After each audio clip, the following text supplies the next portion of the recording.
And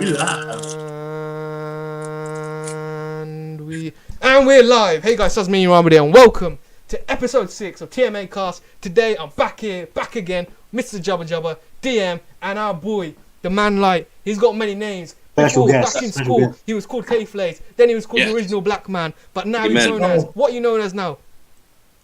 My name is DarkStarGraver, aka Original Black Man, aka K-Flays, aka I'm eating pizza.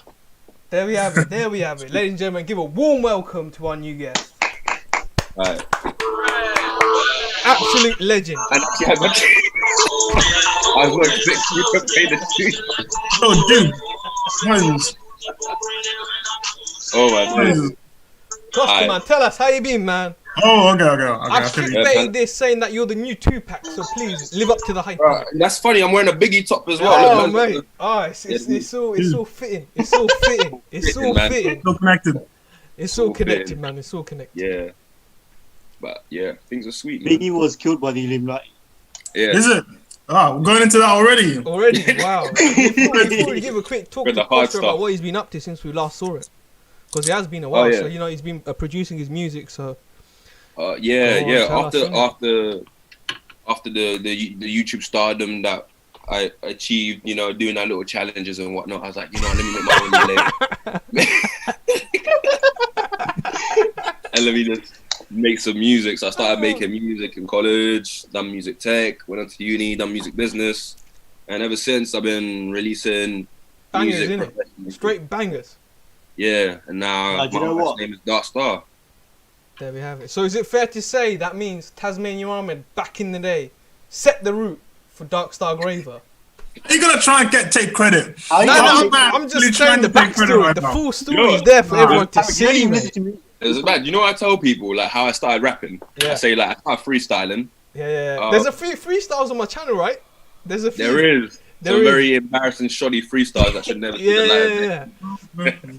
But like honestly, no, for real, it was actually just freestyling, and you used to do them parody raps during school, and just making parodies of stuff. And I was like, oh, this is kind of fun. Let me try making some real songs, Nah, for real though. Look, today I listened to I was like, before the podcast, I'm gonna listen to Kosh's full album. So I listened to the whole of Burning Bridges EP today while working out. Bro, honestly, objectively, you look at it, and even if it wasn't your mate, it's actually like a hard album.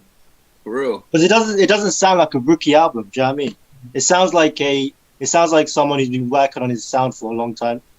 And like your sound has matured so much over the past couple of years.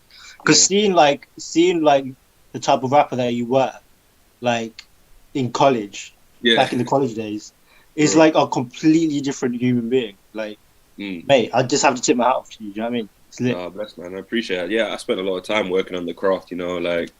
Just every day, just recording music or writing, like living and breathing it. And then I've been trying to work on my sound to figure out myself as an artist, which in turn helped me figure out myself as a person, the things I stand for, what I'm comfortable with, you know what I mean? So, no. Do you feel like you figured out your sound now, or is that something that you reckon you'll keep like developing, and it's like something that continuously evolving? Yeah, it's like a constant evolution, I think with this project, Burning Bridges, was like the beginning, like the stepping stone for me to like work out like how I want to represent myself and the sort of ranges. I started singing in some of the tracks and whatnot, and it's always evolving. But I feel like it was like this. Yeah, it was the building block, the base foundation, and now I'm like heading in the right direction to try more diverse sounds. So how how's your like? So how have you found this like lockdown period? Then has it given you like more time to focus on your craft? Have you been producing more songs? Are there more songs coming in the next couple of months? Yeah. Well, during this lockdown, I worked on the next project. It's the sequel to Burning Bridges, Over the Bridge. That's what it's called. I might release it this year. The mixtape's done. But I was really focused on the business end of like the music industry, like trying to work out my network and establish good relationships with the right people. Before lockdown, I was supposed to do a tour in the summer, and then I kind of just yeah. but now I just recouped come back and like figure out the new step forward, innit? Yeah. For sure. That's true. So you talked about getting to know some contacts, like networking. Yeah. Is that like Illuminati, or are we keeping it legit? Yeah. So just started the devil, yeah. Yeah. You gotta ask the big questions out there. That's what we do on Hey. TMACAST. We don't hide man. away from the truth. If the truth Hey, is there, man. we say it. Nah, like it's my own Mate, secret society. I've man. seen him do this in a number of videos. I've seen it. I'll be careful. Pausing like a thief and join a red triangle. Or... Like you slow down the video. You know? Wait, there's actually a lyric in your songs though, Kosh. I don't know how it actually went. Oh. But like, because I was working out today while listening to it, and you said, I think you said there's like gin in your body. Gin. You said the word gin in one of your songs. Did he actually? And I was About like, the "What? alcohol." You lost him. Nah, I was talking about alcohol. What the gin? Oh, Wait, like gin and tonic. Oh, he thought You know, I he don't meant even the drink devil gin. gin. I Oh, thought you meant bro. the devil gin. Like, in his I'm talking about gin from Tekken. Everyone knows gin from Tekken, right? So it's like, nah, I don't know. I actually think I had a lyric like that, but yeah, gin and tonic. You know, always got some J and T in it. G and T.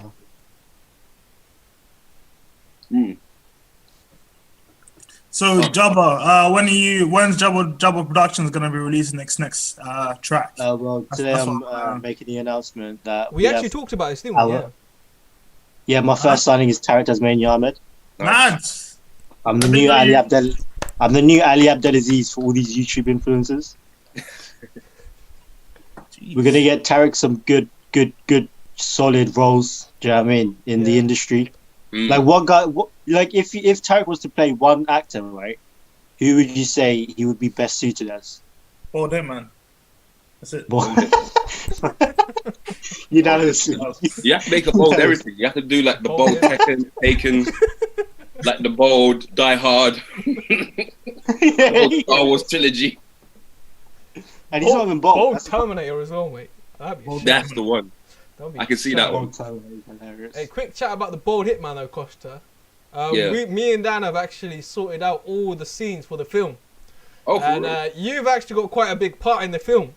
So Oh, we just nice. want to know if Potentially. you're actually down for the film in whenever that may Potentially. be. Potentially, we've got like two pathways. We've got like two pathways. So one potential pathway is like central. Yeah, Like, just send through that script, innit? just send location But in it. you know Send what? location. I'd love to get involved in it, you know. Definitely. Alright, cool. Be a good way for yeah. me to get back into my acting chops, you know, bring that GCSE drama skills back into play. You know what I mean? Indeed. But Did no, all three of you do drama for GCSE? I think I did. Yeah. Yeah, for sure. You know, do you know when we were doing our choices? I had GCSE drama on the paper. I crossed it out and changed it for business studies last second. I regretted that. Honestly, business studies, although I was with my man Juba, That was sick. it was the most pointless It was class at all. And we had like should've- 6 teachers. Like we didn't learn yeah, anything. for real. Unreliable. I should have chosen drama. Drama was lit. Yeah, drama's Do you remember when I got you in that headlock, Dan, in business studies? Well, you did try. Another one. Huh? You did try a whole bunch. I think it was like a short man syndrome sort of Mate, thing. back then I had big short man syndrome. I had to Yeah. show my dominance on top of you. Do you know what I mean? In any Show way. who's the real, show who's the real boss. Yeah. But to be fair, it was jokes though. Business studies was like it was pretty cool. But the actual class itself, it sucked. I got a question. Yeah, I mean Mayfield overall has changed so much now, isn't it? Like, have you been there recently? It's an elite school now, isn't it? Elite. Is Yeah, it goes right through from like, I think reception to like. I think they eventually want to do sixth form. Is it? It's gonna Yeah, be like is it? Mayfield. Oh, grammar schools are like that, no? Yeah. Yeah. I think that's the goal eventually. Would you send your kid to Mayfield now that No, it is what it is? no. To be completely, would you send your kids to Mayfield? That's a good question. I mean, if I still living in like Portsmouth area, He's not in LA, innit? Yeah, innit? But why would you do that? Hogwarts or some shit. I don't know, man. I think it'll be good to have that Nah, sort of. fuck Although to be fair, No, I think it's got better though. It's got better. Like my brother still goes there. And he It has said, got No, to be honest, I'm of the opinion, right? Like, I wouldn't send my kid to any school. I just do like homeschooling. homeschooling. I don't trust my kid. I don't trust my kid around these 21st century nutcases that we have around it. No, why is that? Like, I really don't trust them. Here's the thing, Like- yeah. You say that now because you got no kids, yeah. Once you get kids, But- you want them out the house, man. No, parents want their kids out the house. Imagine having your kid around for 6 hours a day, 7 days a week. Mate, like, that's why I'm gonna get a wife. I'm not Wow, gonna be a. the misogyny is coming out. Okay, we see. Oh, How's that misogyny? That's not misogyny. So, okay, well, go on. So state your case. State your case. No, Your but wife- you know what? No, if I wasn't to homeschool them though, I wouldn't necessarily send them to a school in the UK. I'd move to a country like Malaysia or like Indonesia or something like that, where there's higher standards of education and like the society is a bit more moral and like just a bit better than in the UK. right. Do you know what I mean? So- I don't know if I'd send it. Man, honestly, you see, I don't like the way that this society is going forward. So like, I'm scared for how Is these it- kids are going to turn out. Is it a case of like the standard of education in schools, or that sort of like morality side as well? It's a standard as well because you can teach. There's been cases where, like, it's been proven if you homeschool your kids, you can do what we did by the age of 16, by the age of like 13, 12. Yo, Yeah, I mean, there's it's that really guy. popular. The LinkedIn guy. The LinkedIn, I was Yeah, like, yeah, yeah, yeah, yeah, yeah, yeah. that LinkedIn guy. That's incorrect. Legit, he said Yeah. he did it. He taught his kids really young. And you think back to school and like the amount of procrastination and bullshit that we'll do in class. It's just like we're wasting so much time doing this. And, Remember you know, French no work lessons? a lot more French, efficient ways to do it. Me, you, and Juba in French, yeah. We spent Yeah. 5 years. We can't even say a sentence still. In I French. don't speak no French. You know what I did? I was jotting in my book like I'm gonna make some music. I'm gonna start my label and shit. You know what I mean? Oh yeah. I remember. What was I it didn't called? need no French work. Direct- we DOP. DOP. DOP. DOP. DOP. Oh my god. DOP's hilarious. What did it Yeah. stand for again? I got man. it. Direct object pronoun. I got it. That's Nah. That's the one. I- DOP. That was the mate. proper, that's what it Straight. actually meant, but I had a more vulgar version. Yeah, of you that. had a. What was your one What called? was it, Koshta? What was Said it? digging out pussies.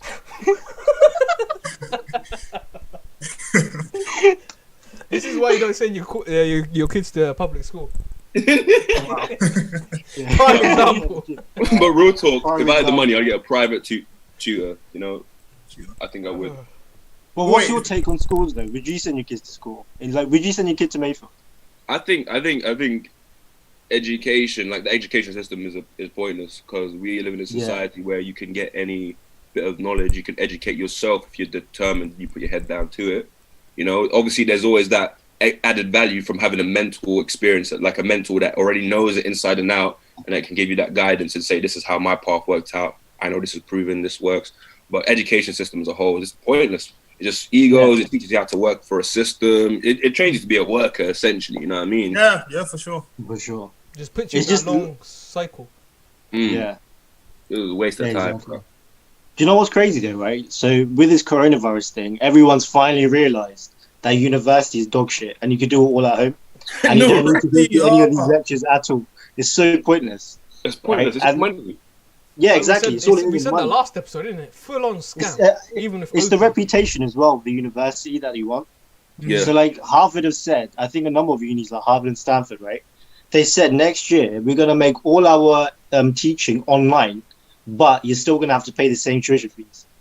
What? So it's like, what are you paying for? Is really and truly just a Yeah, mate. massive You're, scam. you're paying for the internet bill, basically. That's what they're saying, isn't it? Yeah, literally. You're just paying for the Harvard name on your certificate. Though. That's it. Bro.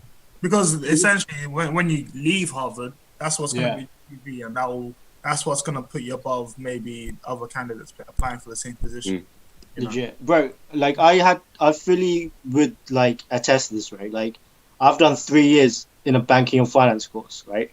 And I would say to a human being, look, if you want to learn what I learned, do a couple of Udemy courses, right? And then read The Economist for a couple of months and fucking you're done. Do you know what I mean? Like having a degree is so like the amount of knowledge that you gain is not worth the amount of money that you put into it. Trust. Mm. Do you know what I All mean? that It's debt. been- yeah, I Just a also reputation. think most of the knowledge you learn is like short-term memory as well, because like once the Yeah. exam's done, you just forget it straight, just like that. And then you just move on to a new module. You just do the same thing again. Mm. What do you really leave university with? I think for a lot of my, even with exams, I barely even learn the content. I would only learn it when I have the exam, like 2 weeks before the exam, sit the exam, and then just forget everything that I learned in that module. And even in those modules, right, the past papers, the same questions come up each year.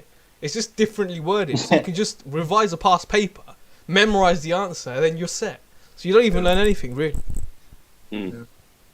Yeah, I think the main reason why, one of the only reasons why I would encourage someone to still go to university, aside from those jobs where you have to have a degree, like to become like a medical doctor or something, Engineering doctor. yeah, like if you're really passionate about a subject, and for you to do that, you'd also have to be rich to be able to afford being passionate about a subject, being passionate enough about a subject to study it to a degree level. But otherwise, aside from that, everything that you can gain from like a lot of these exactly. What's going on there? You don't ask me the feedback. Huh? Okay, It's working. It's coming. Okay. You can gain from just real life experience. You know, Yeah. real Yeah, life definitely. experience. That's you the thing. If you do a course like business or something, Huh. I genuinely believe that like business is one of them courses where you do it just to like learn more. But if you really want to do business, do it yourself, Yeah, because that's the best way to learn. That's definitely it. Because I done Yeah. a business degree at uni, and when I stepped into the course, I was already 3 years ahead of my peers because I was already running businesses and doing events. Yeah. Like we learned about events man. It was like music business oriented, and I was doing events management and running shows for a while, like for like the past 2 years before even going to uni.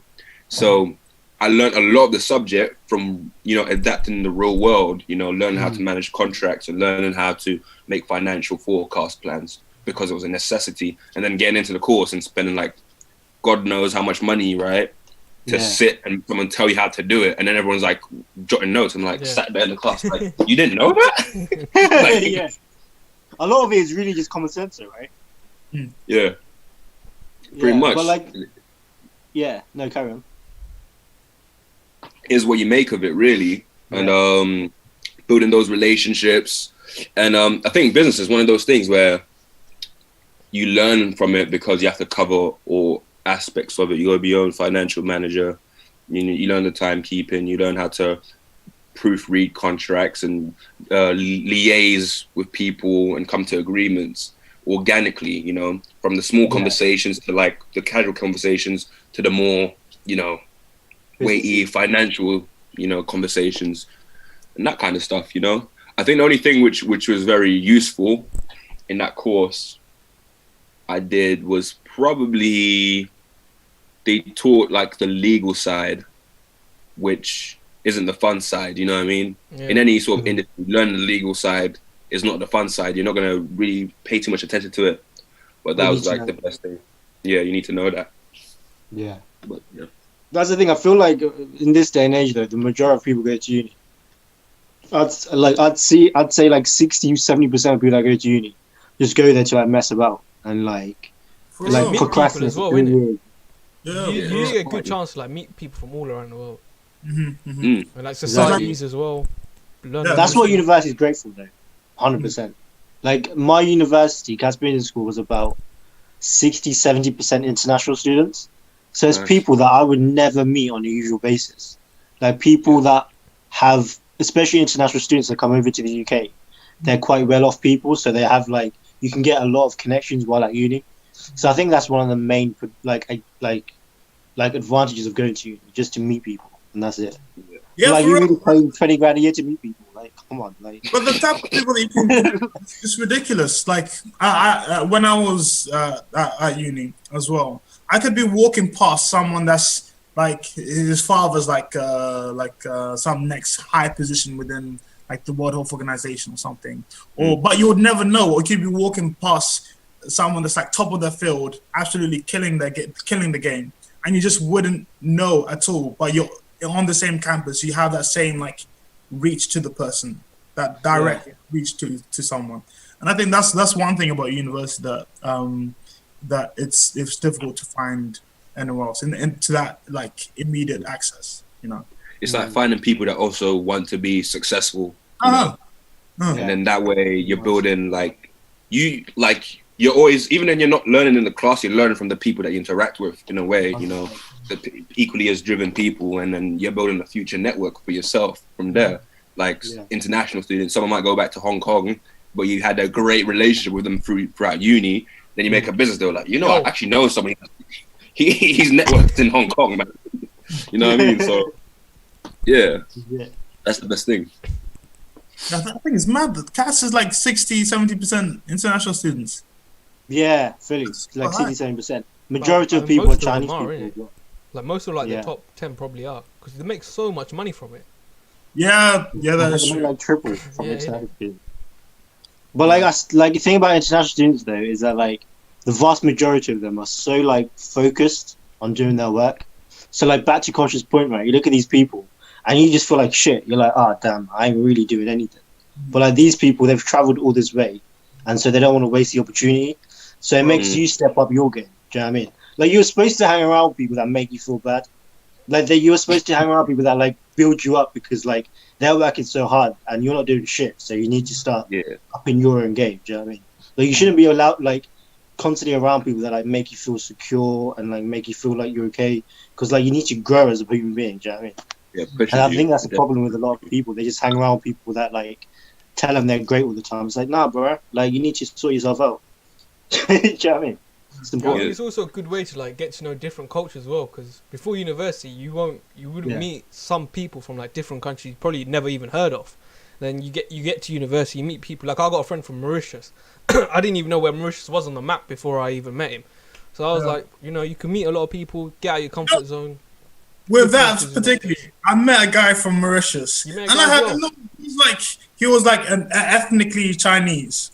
He speaks like French, fluent French.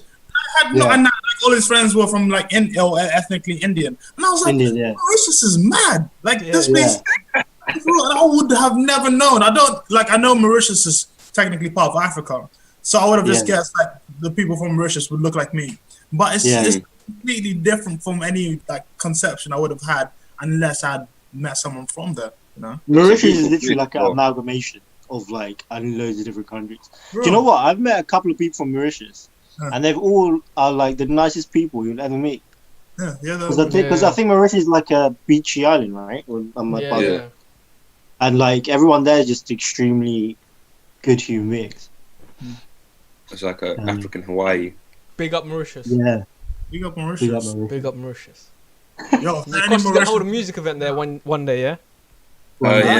Mauritius. Catch me. We got links Mauritius. now for you, Kosh. We got links in Mauritius now. Link me up. Link me up. So, Kosh, what was the planning? Like you spoke earlier about the tour. So, like, what was like the plan for the tour, and like how are we gonna go about that? Well, it was 6 locations in the Hampshire region, West Sussex, and London, and there was basically gonna be me for 1 week just hitting up different locations for 6 days, and it was gonna be Portsmouth, Southampton, Brighton, North and South London, things like that. And so I basically networked with a bunch of events organizers which have already had previously successful events. And yeah, that was pretty much the initial plan, and it was going to be to mainly promote this EP. And now I've just got, obviously lockdown happened, so I couldn't do it anymore because all the venues closed down. I was like, that's a shame, but I'm moving on forward into thinking about the next project, which is actually a bigger project for me, so I can make a big tour and more planning, really, just more time to plan and double down and some of the ideas which I initially had for the first one. So yeah, and that's what I'm currently doing at the moment, just figuring out how I'm gonna make that work. And it's gonna be a lot of fun. And I met up with a couple artists from each local region, which I felt were popping, or like they had like that same drive. Didn't really matter what sound they were doing particularly. Obviously, be hip hop based. but I felt like it was people that had like the same amount of energy when it comes to performances, and you know, they kind of already had a pre-established name. So I was gonna go to each location and then bring them along with me for the next following dates. So it was gonna be like a tour of, you know, artists coming along with me on those 6 locations. Oh, that's it. That sounds good, yeah. But now, later on, yeah. I've got a question. I mean, I've done shit before. So, you know how you're an upcoming rapper, right? So I just want to know, is it difficult for like upcoming people to finance it all through their like their rapping, their sales and stuff, or how is it? Because is it that you have to make it to the top to make a lot of money, or are you making money, or like what's that situation? Not necessarily. It's not. You don't have to have a lot of money to make it to the top, but no, I mean in terms of like income. Oh, income. Right, yeah, there's money from shows. Shows is the biggest. If you start off making music, the main thing you're gonna get paid for is shows, right? Unless you have like a couple 1,000 streams or 100,000 streams, because like the pay from streaming is like 0.0060 pence or something like that from Spotify. But like, is that one stream or 10 streams or one stream? One stream. Oh wow! Right. So like for about 100,000 streams, I believe it's like 200 quid. Okay. I think that's it. Yeah, about 200 quid. But that's for Spotify, and then Apple's got its own pay rate. Tidal's got its own pay rate. There's no universal, you know, flatline thing.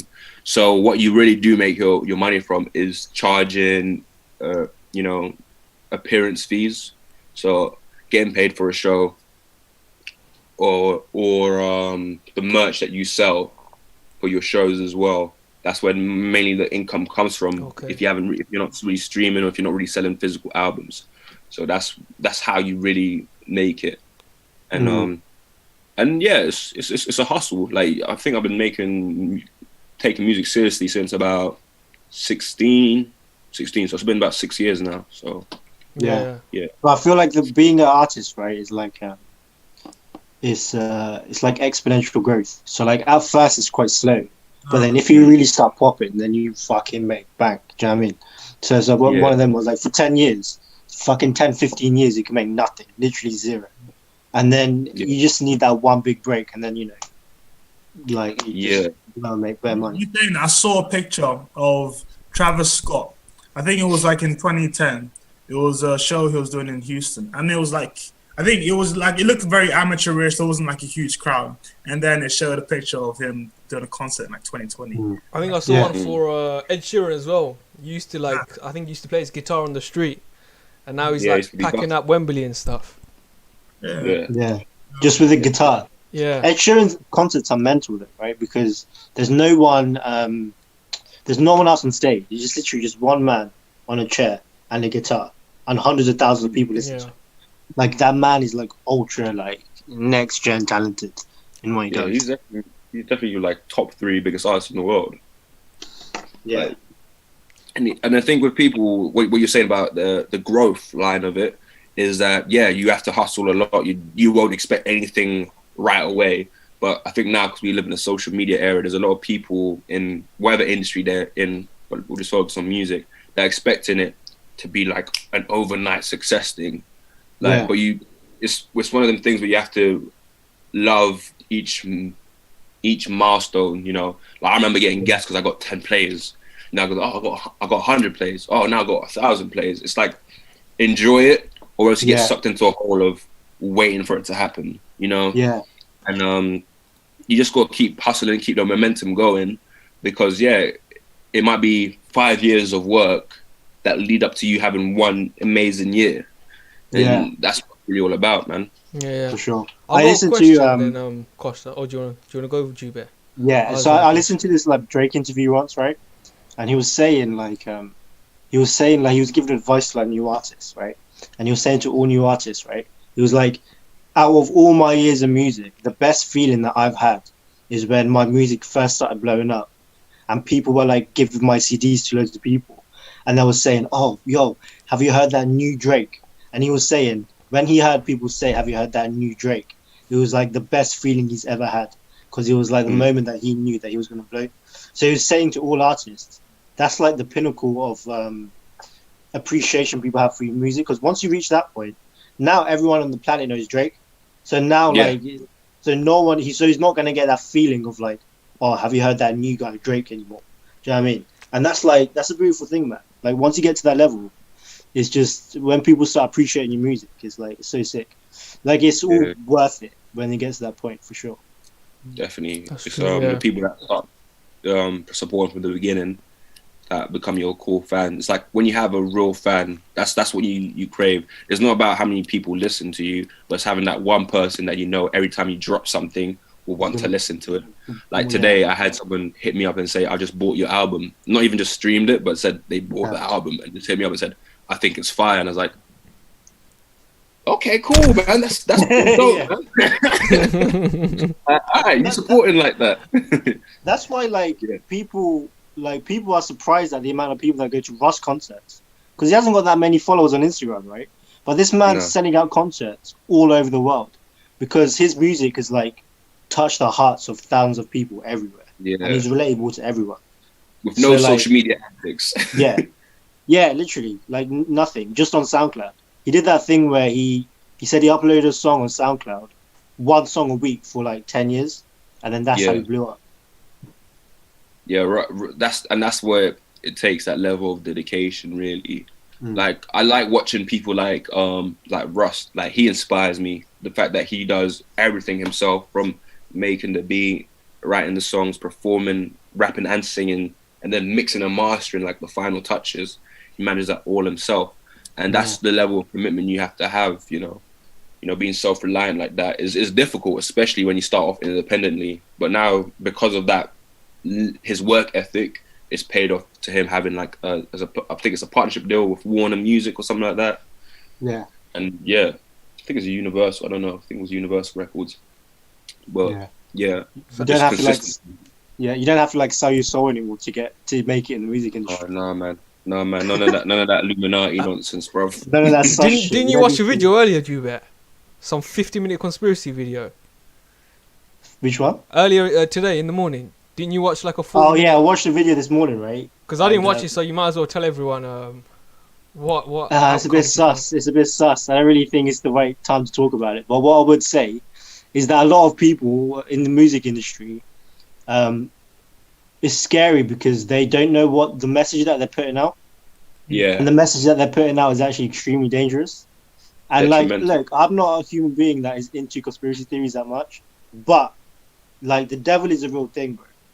And and these music artists, they're really like pushing forward this new agenda of like, and like they may not purposely be doing it, but whatever the case may be, they're definitely pushing forward this like Illuminati, devil, demonic agenda, and it's really messing up people's psyche because it takes people outside of God and it just brings them down to the level of our materialistic being, and like it brings us down to like animalistic natures. And it just leads to us constantly wanting more and more money. And then it just leads you to an absolute dead downfall. Do you know what I mean? So, I don't know, man. Like this, I watched the video. And the things that people do for money is scary. What do they do? Like sus stuff. Like the whole... Okay, the video was, right? I want to say it. The video was basically that a lot of the artists in the industry right now, behind closed doors, they go up to some crazy stuff. Like they're like, apparently this is a huge conspiracy, right? But apparently a lot of the artists are gay. Now you don't know that they're gay or not. And there's nothing wrong with gays, but it's just the fact that like there's nothing wrong with gay people, but it's just the fact that people look it's I don't think it's okay to point the finger at gays and then be a gay in closed doors. Do you know what I mean? It's probably a hypocrite move, isn't it? It's a hypocrite, exactly. And that's what's wrong with the industry. Like, bro, I watched the video. There's a loads of like, Kosh, you probably know this, right? Lil Wayne and Birdman have definitely some weird ass relationship going on. Birdman's one of the star on his head. What is the star on his head? Because it's like there's a blood gang, something like that. So but I don't know, man. I think it's something else. Could be that. But back to what you were saying about how some people aren't consciously aware of like what they're preaching. within their music.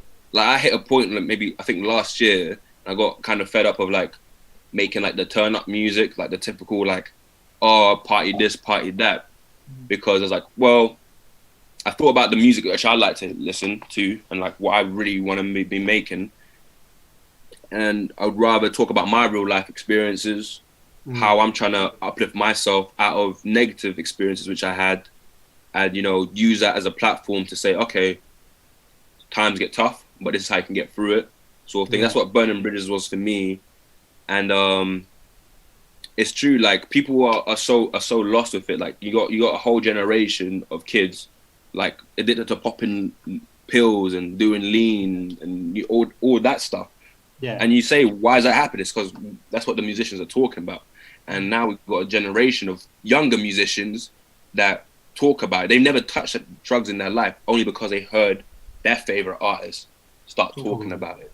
But if you have an artist like, for example, like Russ, or an artist like a J. Cole or Jay-Z, they talk about, listen, Jay-Z will tell rappers, young people, like, listen, take your money, if you're making it by illegal means, all right, whatever, but invest into something positive to get you out of that situation. Invest in stocks, invest in like long-term strategiges that will get you out of the situation.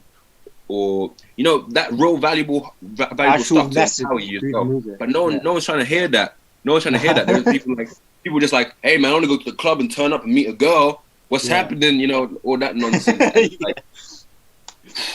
And that's where the industry is at the moment. It's not like there's a very few people. I think the most artists you find which are actually independent are the people that have seen what's going on with the industry. They don't want to be in that mainstream category. They want to have control of what they say and be positive. So, do you want to be independent, like Costa?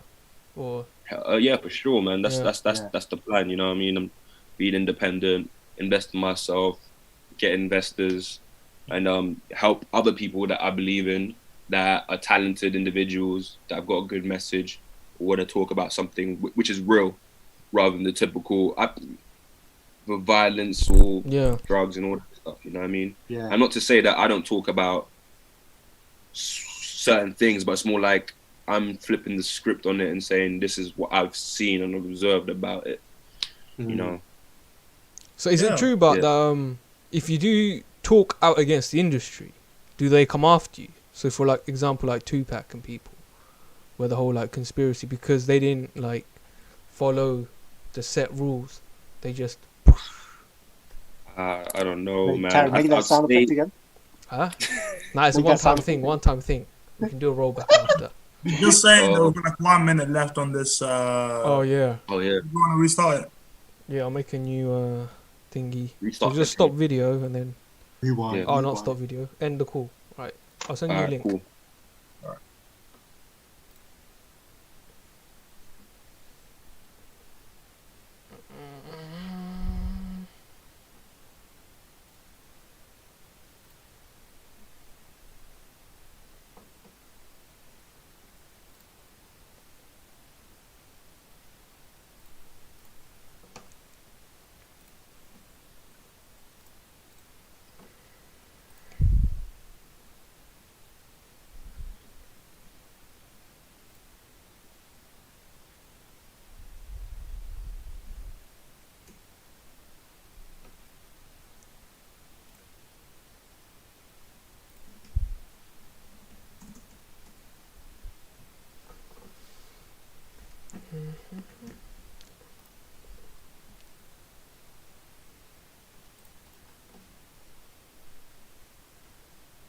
Admit.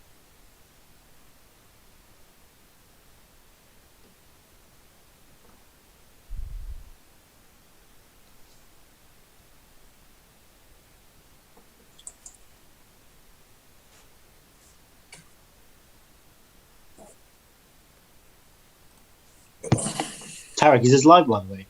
This one, yeah, we're still live. We're still live. There's only my brother. Yes, come on. Jeez. I think you guys should share it on Facebook, innit? Tarek, come in the room and get me in a headlock right now. Huh? Choke him out. Tap him out right now. Yeah, Who are you talking do to? it, do it. Hey, Tarif, come here. Tarif, come into the room and tap your brother out right now. Right, am I actually doing this? Yeah, Hey, do what? it. Do Hey, it. hey, Want to wrestle? Hold up. Junior. Let me put Come the top on, on.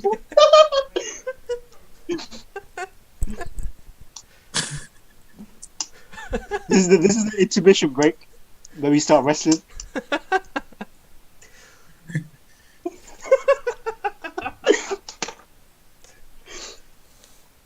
I'm trying to find your stream. I can't. I'll send the link. It's on Facebook. I made a Facebook post. Give it a share, innit? Might get a few more people coming in. Yeah. Huh? Is it? What? Put behind? How are you in a restaurant and let them see? Huh? How are you in a restaurant and let them see? Hey, you guys actually wait. What's, yeah, you guys are actually wrestling, are you? Yeah, do it. Go. But I can't hear what you guys Wait, let me read the rap. Let me read the rap. Ah, come on. Why are we actually wrestling? Come on, this isn't what I signed up for. Huh? Where's Costa? Have you sent- I sent him the thing, but Why yeah. is there water on your floor? I'm going to slip up and die. Where? All over the Alright. water. It is. Okay, this side, isn't it? Well, no, you finished. Alright. Are you ready to rumble? Alright, 3, 2, 1, go. I'll go for the leg entry, innit, G-Ben, mate? The glass is off, mate. Hey, move the chair in. How much stuff have you guys broken through all your friggin' matches? Nothing. Ah, Nothing. okay. His face is going to be the first thing. My brother Wow. tries to tire himself. Oh. Man, I'm not fat like you. I'm not going to get tired that easily.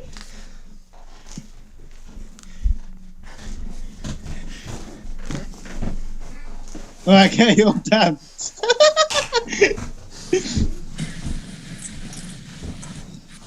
So, Jube. How's your day been then? Huh? How's your day been? Yeah, been okay. We should like cut the stream, so it just randomly cuts to this. It's just me and you having a conversation. Yeah, my day's been okay. Not much really, just work, church, and all that. Really? How about you? Good, man. I Yeah. watched a video the other day, right? And I was thinking, now when you go to church, right, does everyone there dress nice? Like, is it a Not day always. where everyone needs to dress, shower, like, look good? Yeah, not always. I think that's like it's normally like expected that you try and like brush up, but it's not everyone has to. Yeah. But the thing is, like, so I watched this video and it really opened my eyes, right? So when people go to like Friday prayer, You're trying to make yourself. Wait. can you hear that, Dan? Barely. Are we able to like? Oh, we need to be host. Oh shoot, Tarek's about to get tapped out. Okay, no, go on. So this guy was saying, Hamza Yusuf, right? When people go to Friday prayer, we dress in like our pajamas. Like we wear like tracky bottoms, t-shirt. And he was saying, like, as Muslims, we need to respect the mosque. And we need to start wearing clothes on the Friday prayer that really show our appreciation to the building. Although it's obviously our internal state that gets judged, the external should also show that we are devoted to our Lord. Do you know what I mean?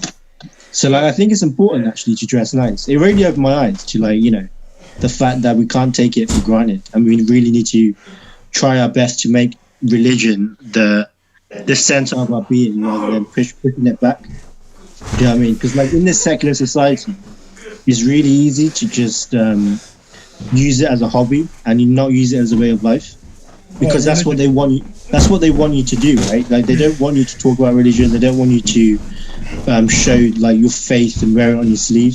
They just want you to, like, okay, that's calm, you do it. Well, we don't want to talk about it. We just want you to do it behind closed doors. And I think that's really dangerous, because people should be open to having the discussions about religion, because it will really open other people's minds. But the thing is, another sort of aspect to that is when religion just becomes like a face or just a front, and you have the outward appearance But like you said earlier, you need to have inward conviction first, and that needs to be reflected on the outside. So the problem, it's so easy for it to turn to the outside. Get out! Why should I get out? Is that domestic? Nice. No, wait, who won? Who won? How'd you win? Oh, I just missed something. Yeah, Tarek and his little brother were fighting. They had a fight. His little brother called Tarek. His little brother started laughing at Tarek's head. Tarek got mad, went after him. Oh jeez. I think someone stepped on someone's face. I'm not sure. It got a bit intense. All right. It got a bit intense. So I think we may have lost our only viewer, being Tarek's little brother. Because I think he just got me. He's like, man, this shit trash, boy. Get out of here. That's what happens in the TazManiaAhmed podcast. You get put in a headlock for watching this shit. If any other viewers, if anyone else comes on, comment down below for wrestle with TazManiaAhmed. Rest of the TazManiaAhmed. Oh mate, I'm actually sad. Yeah, I actually missed. Well, I probably need to watch back to see who actually won that. You couldn't see half of it. They're on the floor. Yeah. It's gonna be the ESPN highlights and that. You know what I mean? MSPN. NSP. Highlights. Fight Island. Yeah, it's Island. Fight Island. Watch Tarek and Tarim. I can't remember any teacher's name from school, man. Just I mean, like my tutor, Mr. Murthy. But yeah. Did you guys see what's her name? A teacher passed away like a week or two ago. Miss Gray. No way. Miss Gray was, what did she teach? R.I.P. I can't remember. English. Yeah. Did I Miss Gray? Yeah, you did. She came in like once or twice a week. She wasn't like a regular teacher. Damn. Yeah, she was really old though. She was really old. She was super old and heavy smoker as well. Yeah, she would come next to you and you get like this like the aroma of just like smoke. Knocks you out. It's like an anime when a really strong character steps into the scene and he just feels the pressure. It's like his spirit power is too enormous. Like whatever, like. But no. R.I.P. Miss Gray. R.I.P. And I miss her. I got a question. Yeah. You know what we were talking about earlier about upcoming artists talking to event. I'm sorry out of breath, but catch your breath, mate. Catch your breath. All right, I'll ask the next question. Someone else. Wait, what? I'll ask you in a couple of minutes. All right. Okay, question. What I'm trying to say is we don't want to be seeing you sucking dick to get a record. Oh my day. You need to stay strong to yourself. Don't sell yourself out. Do you know what I mean? Like, keep yourself respect. Because at the end of the day, that's worth a lot more than money. Yeah. Oh yeah, man. Dignity and integrity, number one things in life, man. Let your music do the talking. Yeah, exactly that.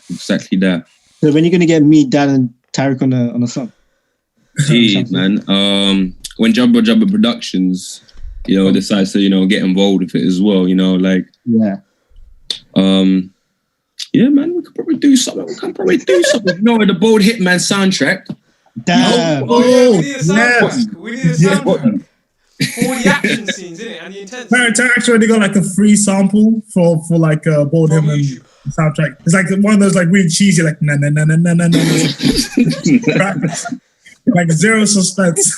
Oh, nice. Sounds like it belongs in a video game or something, like from COD or something. But we can make it work. But no, I'm excited for the Bold Hitman though. I think if we pull it off, it'll be a solid. I think before we film the Bold Hitman, you need to work on your wrestling skills because you just got beaten up by your brother on camera. And you're fully out. You're fully down as well. No, I had him. I was on top, on the ground. Yeah, your 14-year-old brother. Yeah, you had him. He's like 6 foot. That's true. That's true. But Dan's like 6 foot and I'm like 5'4", and I checked him out. Oh, jeez. Is it every single podcast you have to try and tell this nonsense? I think it was just a good. It was just a good like transition. Do you know what I mean? Like, to the fact that I choked you out. Yeah. Didn't happen. This never happened. Rematch is coming soon. No, my question was, you're serious. you remember you talking about earlier about upcoming artists having to get most of their like income from events. So once you're doing this negotiations, how do you stop yourself from getting paid less than you deserve? Like, what tips would you give to people in those types of negotiations when they're first starting out, or like they've done a few songs and they want to get into a few events? Build your leverage. If you just started out making music and no one knows you, ain't got a fan base, you ain't gonna negotiate money. You're gonna have to do a couple free shows for sure. You do your free shows, build your reputation up, you know, because at the end of the day, it's like an equivalent exchange. You know, if you're unknown, you're gonna go into a venue that probably has a good reputation or solid list of people that come down as regulars, and they're gonna hit for the first time, and you go put on the best show you can, and they'll usually become supporters of you. And at the same time, when you go into these events, when you're unknown, make sure you're bringing people in, and always be professional, be on time, do your sound checks, make sure your quality is up there, and build your leverage. So then you make sure you got the streams numbers up. You get your numbers up as well. Get your numbers up. So when you make negotiations and you ask them for money, you be like, well, this is how many followers I got. This is how many streams I've got. I can tell you I can bring in this many people. I can bring in 50 people that would have never heard of your event or venue beforehand. So that's how you negotiate. You know, don't let anyone knock you off. You know your value. You know your worth. Yeah, bring that with you. But also be humble for opportunities, because they don't have to put you on. If you got a problem with that, throw your own events. I started throwing my own events because I got fed up of like being undercarded by people which I thought were like less talented than me. So I made my own events and I sold those events out every time and built a solid fan base from that. That's sick. That's good to hear, man. Do you feel like the artists in Portsmouth especially look out for each other as well? Because I feel like there's a good brotherhood among you guys, right? Or am I wrong? Yeah, I mean, everyone knows each other. Everyone definitely knows each other. And because there is one studio that does urban music, like understands the culture, understands the sound, because we all go to the same studio, most of us. Yeah. And that's how we ended up meeting when the studio first started up. And then the people that run the studio also started throwing events as a way to promote the local talents. And yeah, we got a cool brotherhood. But then, you know, everyone's got their own thing going on as well, you know, their own agendas of what they want to do. So, and not everyone has to like each other, but we respect each other. That's what it's about, you know what I mean? Yeah, that's sick. Do you think like the South Coast is going to really blow up in the next 10, 15 years? Like, do you think there's a lot of potential here? Like, in terms of South Coast music, I'd say, like, geographically, the South Coast region, places like Brighton have been killing, like, the UK hip-hop scene for decades, I'll probably say now, because they're like the hub for it. Like, you go to a show in Brighton, some of the best UK rap artists are from Brighton. And then you got Southampton, and they got their scene popping off. They got a lot of people on radio and like big artists there. And now Portsmouth is like stepping into that conversation as well. You know, we got local events now. It's like, I think we got the next big act from the UK will probably be from here. I know a lot of people that are actually doing some crazy stuff internationally already, but they're not even like a household name. You probably haven't even heard of them, but they're getting shows booked in like Germany and whatnot. Like, doing festivals. So yeah, man, it's getting there. We're all like on the same level playing field. I think everyone's got that little advantages. Yeah. There's no one who's got the crown yet. I'm gonna get the crown, but I'm sorry. Got a little That's it.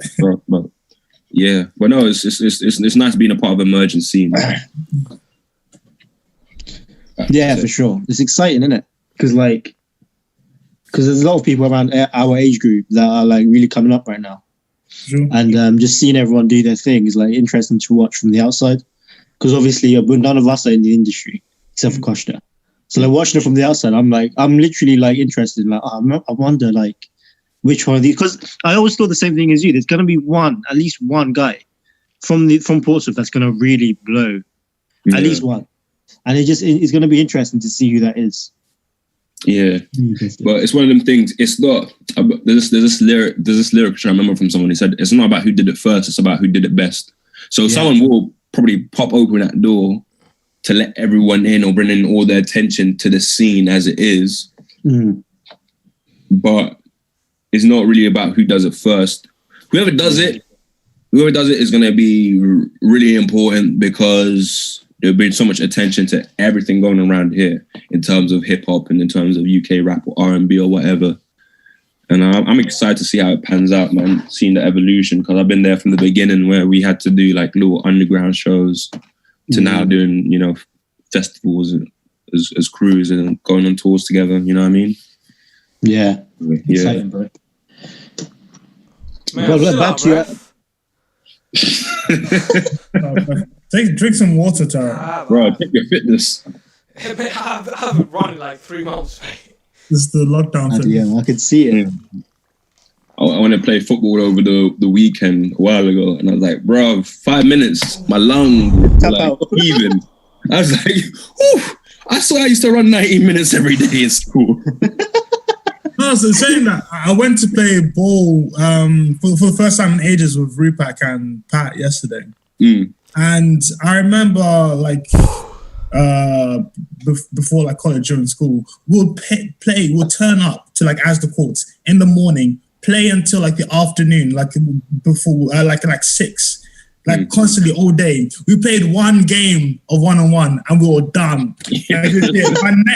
My neck was cramping. I turned my neck, it would cramp on this side. I turned this side, it would cramp. Like legit, I was gone. Like it made me really realize like how quickly your body, out of nowhere, how your body can just. Trust me. Anyone got back pains yet? I get back pain on a regular basis. Then like I need to go for like an hour walk at least to make sure that I don't turn stiff.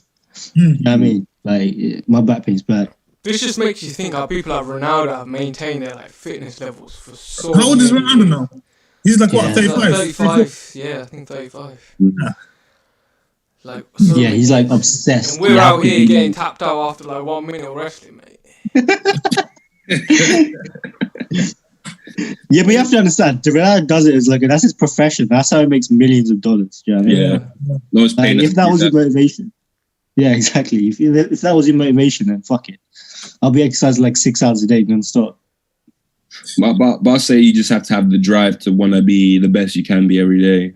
Like there's a lot of examples of people that are athletes, but they don't really push themselves like that. You know? Yeah, like, it's like God's gift.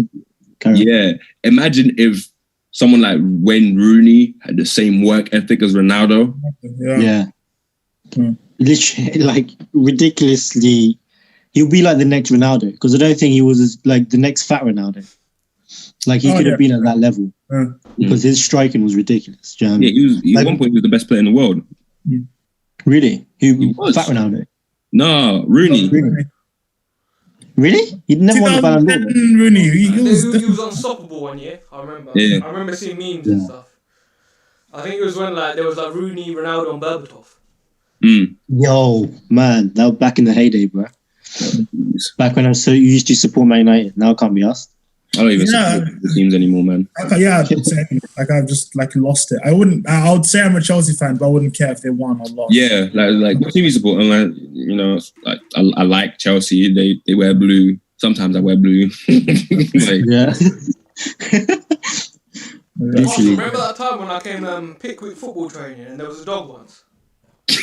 Yeah, this guy ran off the pitch. He stopped training. The dog chased him. Like he came for a tryout and then he came to train and like, you know, everything was going well, you know, Ty's doing this thing. A dog appears because the field. I'm like, nah. Dogs. He's like, nah.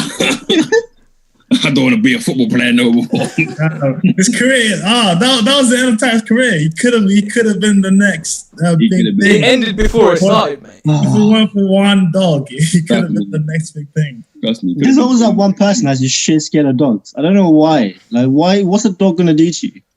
Bite my leg off, innit? Depends on the dog. That reminds me. Today, right, I was working at my dad's restaurant. I was doing deliveries, right? So I go deliver to this door. And there's like a massive like green part outside. It's like maybe for all the neighbours and stuff, right? And there's this black dog there. I actually took a picture of it, right? Because I was like, this thing, me and this thing gonna have beef soon. So let me just show you guys the picture. No, there will be no beef. It will be the dog approaching and you running. That's it. Dog, that's you see this dog here? Yeah. Yeah. So it was there, right? I did the delivery. I turned back out and I have to like cross the little park part to get to the car, and then I'm trying to avoid eye contact with the dog, right? And then out of nowhere, the dog starts dashing towards me, yeah? And I start saying every single dog I can think of, right? In my head. Oh, bro.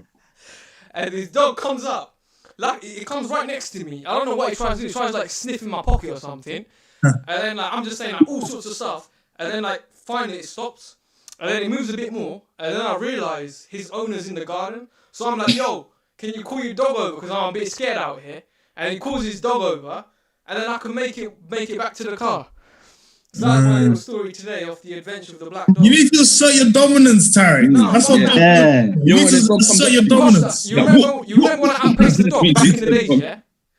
I was thinking about my current state, innit? I was like, nah, I ain't outpacing no dog in this condition. So I was like, let me just call the guy and tell him to take care of the dog. Harry, you're looking at it all wrong though. The goal isn't to race a dog. The goal is to not be scared of it, and then it won't come to you in the first place. Exactly. It can smell your fear. It can smell it coming off. They think they're playing most of the time. That's why they chase you. They think that I even stopped like walking when the dog was coming. So I was like, I've watched that. Was it the video of the guy getting chased by a bear? Or there was a bear behind him and he just stood still and it worked. So I was like, let me just try that. And then it worked. And then the dog just came next to me and he stopped. You just compare a dog to a bear. I know. It's like straight up. For real. He's going to tell his grandkids about this. One time I took on a whole chihuahua, man. It was crazy, man. Just, he had claws like this. His kids are just going to be like, what? Like, no, Tarek, no. Like his Bear Grylls or something. That's what happened to me.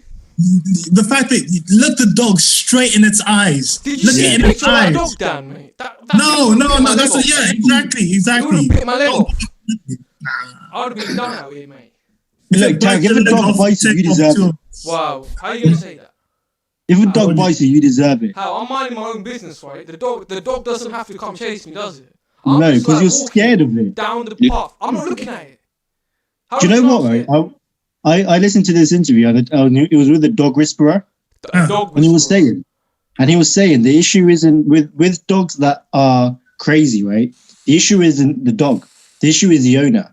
Yeah. So with dogs, they need someone who asserts their dominance and shows them what to do. And if they don't have someone like pulling back on their leash and like disciplining them, they'll go off the rails and like attack you and they'll discipline you. So going back to the point, if you weren't scared of dogs and you were calm with them, then this situation would never happen. You need to be an alpha. You need to be an alpha. Dog in its mind.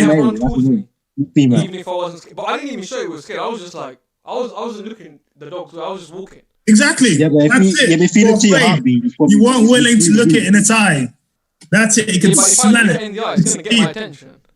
Bro, probably no. It was looking at you. It was gonna see. Is this guy gonna look? And you clocked it, but then you shifted away. Yeah, but I saw him without him seeing me. You sure? Yeah. I didn't want to make that eye contact, mate. It smell you. It has other senses, instincts that human being doesn't have. It could smell like your adrenaline, like running, pumping. Yeah. Tarek, you need to do some fear therapy. You need to just put yourself into the situation where you're surrounded by dogs. And like that will allow you to go pass out. He'll pass out. Give him a room full of dogs, he'll be like, sleep. No, on that. Yeah. No, most messed up story though, I heard recently, like a month ago. This lady, she basically left her kid in a caravan with a dog, and he was like 5 or 6, and the dog was a bit of a nutcase, right? And then she left him in the caravan all night, and then they came back, and then unfortunately the kid died from just being savaged by the dog. It was messed Why up. would you leave the kid there? Because that's what I thought. This is the most fucked up thing, right? She went because she went to a party and she was doing cocaine all night. Oh. So she left the kid, completely forgot, came back in the morning, realized that he passed away. And then obviously now she's in jail because that's manslaughter. It's not manslaughter, but it's not being responsible for your kid, right? So it was similar to the old Madeleine McCann story, innit? Just left their kids there. They went out. Boom, she's gone. Yeah. But you know, there's a man in jail that was reportedly near that area. He was a child sex offender, this German guy, and he lived in an area real Wait, close. are we talking about Madeleine McCann or that dog? Madeleine McCann, right? And they were like, yeah, this guy's being questioned. I was like, what the fuck hasn't this guy been questioned for 15 years? Yeah. There's a child sex offender living right next to her, and they haven't questioned this guy yet. Why are the police doing? It's literally just for the PR at the moment. PR. That's the thing, because the public are so consumed by this Madeleine McCann case that if they say anything about it, we're gonna fucking latch onto it like dogs because we need to understand more information about it. It's like they made a book as well, didn't they? Like their own biography. They made a documentary. Mate, they're rinsing it for the P. Wait, the parents? Yeah, the parents made a book, mate. Bro, I don't think people always say though that it's the parents' fault. It's the parents' fault that they neglected him, but I don't think they're in on it. I don't think it's like an inside job. I reckon they were. I reckon they found their child dead, and they're like, bro, we got sick reputations. I think whether they're lawyers or doctors or something. Oh, this is terrible. This is a scandal. And they hid her. Damn. I never thought, man. Hey, that's a mad conspiracy, you know. No, but why would you? If you found her dead, then what you do is you find the killer. You wouldn't just hide her. Because like they know, because it was worse off because they left the L. Yeah. People said it was their fault for leaving her. Yeah, like the same way with that person that left that child with the dog, innit? To go out and party. Yeah. It's the same thing. Oh. It's like different class standards, you know what I mean? Goes back to that thing that people don't want to be responsible, innit? They like shifting the blame. Oh man, have you heard that thing recently? Well, that company Wayfair. No. Oh yeah, I saw that about them being part of like a human trafficking thing or something. Yeah. Like that. So this is crazy, right? They're selling there's proof, right? On the website, they're selling like cabinets. Yeah. Oh man, yeah. That are named after children that are missing. Yeah, right? Yeah. And usually these cabinets would be like $300, $400, but they're selling them for like $20,000, $10,000. Yeah. And people are speculating that they're not actually selling the furniture. They're human trafficking the kids because the cabinet is named after the kid, and they're spending the $20,000, $10,000 on the kid. That's mental. Yeah, all the cabinets look the same as well, just varying prices. And I saw that certain celebrities. Is this actually a website? Yeah, go to Wayfair. I think it's gone now. It's gone down now. Oh, shut down. I bought something on Wayfair the other day. Yeah, like there's certain celebrities connected to it, but there was like one cabinet for like one of these conspiracy things that said by Ellen DeGeneres or something like that. So you know the way they say Hollywood's got the whole elite of like sacrificing people and kids and like a sex ring. It's apparently connected to that. Mark my words, Ghislaine Maxwell is gonna die in the next few weeks. Who's that? Is she Epstein? Epstein's a helper. Yeah, she's actually as bad as Epstein because she was involved in the process of getting the children in the first place, and then she seduced them and then take them to Epstein where they get molested and be sexually abused. And this happened to loads of children. Like I'm saying, Brett, this isn't even a conspiracy anymore. It's fact. Like Duke of Edinburgh was involved. There's a real fucked up thing that happens with these celebrities when they get to a position of power. They get engrossed in it and they want to like show off their power and they just think they're unstoppable. They can do whatever they want. Yeah, like Bill Clinton was on the plane 27 times with Jeffrey Epstein. 27. 27 times. He has links with all the top people, and he calls himself a financier, but he knows fuck all about finance. Like, he's just a human being that knows how to connect the dots, and like he just knows a lot of people, and he does these like really, like gross acts. And I really hope one day that this whole circle is caught, because if it's not, it would be extremely sad. It's right at the top, though. It's like you'd have to take a global revolution.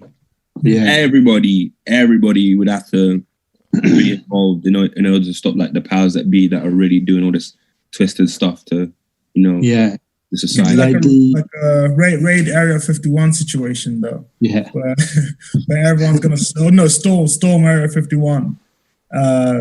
They can't kill us all. The crazy that raid? Huh? Would you go to that raid? I know we all like to talk about revolution, but would you go to that raid? Fuck that. They'd probably kill you all, mate. Like, imagine the tech they have at Area 51, mate. Mate, I want to see aliens, cuz. We got alien technology, bro. I think everything we got now is evidence of alien technology. Maybe. Because look at it. If you had a graph of how quickly technology is accelerated, it's either proof of that we're in a simulation, or it's proof that we had alien technology from a long time ago that we're just now learning how to access and tap into. Or they've been known to, but they're making it commercial. Well, they say like the government has the highest level of tech, and then the human beings, like the normal society level, with what we have, like the iPhones, this is actually really predated. Like, this is from years ago. So the government are holding on to the highest form because of security reasons and to protect the country. But we actually have the lowest version of the technology. That's why the exponential curve is like really high. Just going back to that website, is the website called wayfair.co.uk? Yeah. So I'm on their website now, right? Is it the display cabinets for like 3,200? They're probably taking it down now, man. Yeah. But you actually saw it, like cabinets for like 20k. Yeah. I only saw screenshots from the website on like. But the messed up thing is they were named. This is the most. Yeah, even some of them here are like named like people's names or something. I don't know. Like they must have taken it down now, because if they haven't taken it down, they're actually retarded. That pillow's going for 12 grand. Pillows. Imagine paying for one singular pillow for 12 grand. Yeah. That's what made it bait. Like, seriously, like it's a pillow named after a child that's gone missing for 12 grand. Yeah, sure, it's just a pillow. Like, surely if somebody say I'm the family member of someone's gone missing, would you not search their name and eventually find their names connected to, I don't know if that's a bit of a stretch, but find that the name's connected to a piece of furniture selling on some random website. Well, like, imagine if you were a family member, I wouldn't be Googling someone's name ASAP. I'd quickly be, I don't know, I wouldn't be like on the internet. I'd just be with the police trying to trace back the footsteps and whatnot. Yeah, pretty much. Yeah, but like, I don't know, man. This Epstein stuff is crazy. It's an immense entanglement at the top. No, geez. Entanglement. The entanglement at the top is crazy. Let's talk about Will Smith and Jada. Oh, my head. I don't get why they talk about that in public. Because that's what the whole red table talk is. Yeah. Hollywood is weird. Yeah, Hollywood. I'm so done with holding celebrities in such a high regard and esteem. Why? I don't get it. What? No, who? No, why are they holding such high esteem? They clearly don't know what they're doing. No, honestly. And whenever like a catastrophe happens or there's some moral crisis in society, we all want to know what celebrities think. Like, why? We value their opinions above the opinions of regular people. It's like that. It's like that Dave Chappelle sketch. Like, where's Ja? Where's Ja Rule? Yeah. For real, that's it. That's exactly it. Yeah. Why do we need Ja Rule? It's like going to like a rapper like 6ix9ine, like, yo, 6ix9ine. So what do you think about the crisis in Yemen? It's like, why aren't you saying nothing about Yemen? Yeah, man. Like, honestly.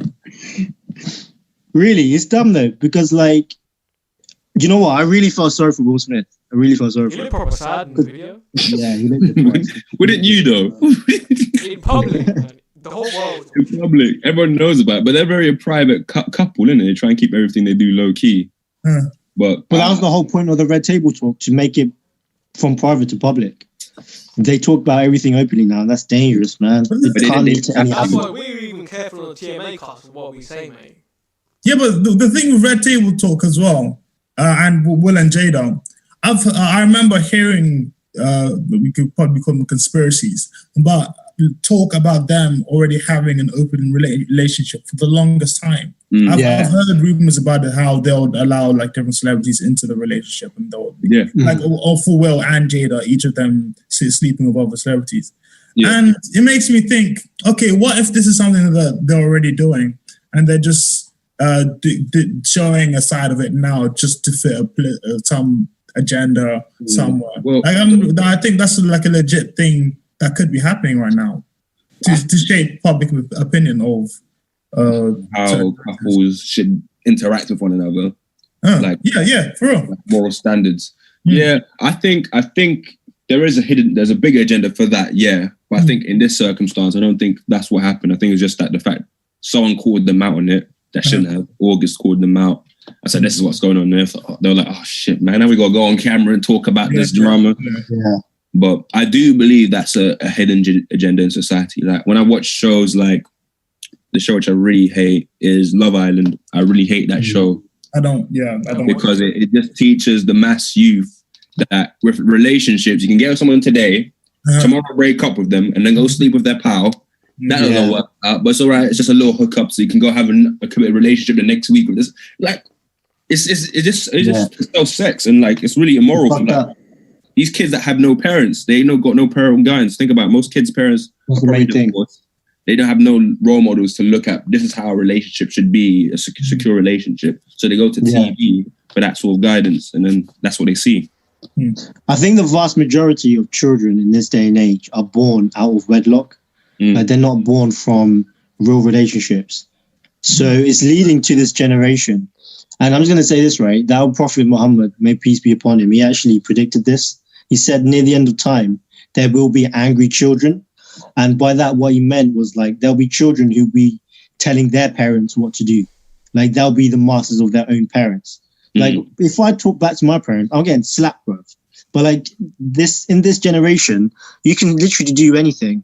And then if they say anything to you, like, oh, childlike, like my parents told me to, my parents just call me fat, like, you know. Just yeah, exactly. So it's messed up. And did you know what?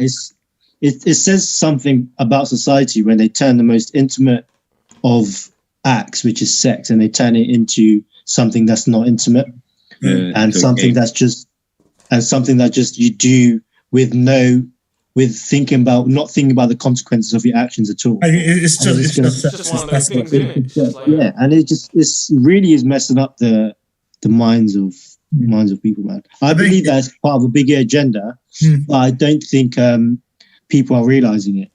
Because at the end of the day, even though the 21st century Western society is flourishing in terms of our resources and our economy, right? Before the coronavirus, there's no real like moral system or like values that we live by. So I don't think it's sustainable at all. Sorry, we've got like 1 minute. Guys, thank you for watching this episode of our special guest, man like DarkStarGraver. Thank you for coming on to the show. We're finding you, Mr. Jabba and DM. Zoom, you really need to sort us out, get us a partnership, because we keep having calls for 40 minutes and it's cutting us off. So Zoom, please do something about that. So yeah, guys, I hope you've enjoyed this, found it very inspirational, and you found some important tips. If you guys are interested in becoming a future rapper, then you guys know who to contact. DarkStarGraver will be able to hook you up with whatever you need. All right. Kosh, are you